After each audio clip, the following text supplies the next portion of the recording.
ဝတီတိုင်းမြေနုကျွန်းပေါ်မှာကြုံပြောမြို့နယ်ရဲ့ဂုံဆောင်ရွာမန်းစကူဆိုတာနာမည်လေးကအစမ်းတဘာဝအလားတွေနဲ့ဝေစာလန်းစိမ့်ဆိုတဲ့လေတော်ကွင်းတွေကြဝဲအေးချမ်းသာရတဲ့တို့ရွာလေးပါကွယ်ရိုးရမပြတ်တဲ့ရင်ကျေးမှုမွေနှစ်တလေးထုံနှန်းတွေကလည်းစိတ်ထားဖို့ချစ်စရာစေဒီပထိုးတွေဖူးမြော်ကြည်ညိုလို့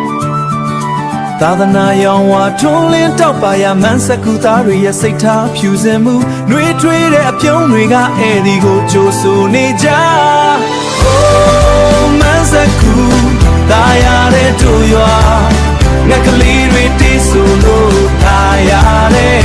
တရားစိမ့်စိမ့်လေးတွေချောင်းရချီပြားလဲတော်နဲ့လာပဲလို့အမြဲတမ်းတန်တမိတာပေါ်ဗျာအေးချမ်းတဲ့ဘဝလေးတွေပိုင်ဆိုင်ရာတို့ချစ်တဲ့မန်းစကူချီရွာနေဝင်စည်းစာအလားတွေကလည်းရင်သန်ရှူမောရွှေရောင်ဝင်းတဲ့စပါးနံတွေတော်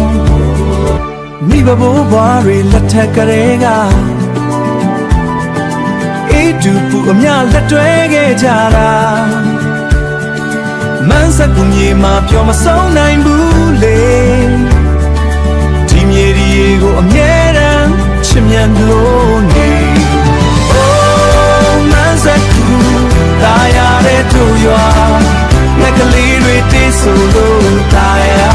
ဝါတော့စိမ့်နဲ့စမ်းကြောင်းလေးတွေကြားရှင်ထဲမှာအမြဲတမ်းတန်တမိတာပေါ့ဗျာအေးချမ်းတဲ့တမိတာပေါ့ဗျာအေးချမ်းတဲ့ဘဝလေးတွေပိုင်ဆိုင်ရာတို့ချစ်တဲ့မန်းစကူချီရွာဘယ်ရောက်မမေ့နိုင်ပါဘူးတို့ရဲ့မန်းစကူတို့ရဲ့အင်္ဂေဟာသာယာလာပါတဲ့မန်းစကူချီရွာ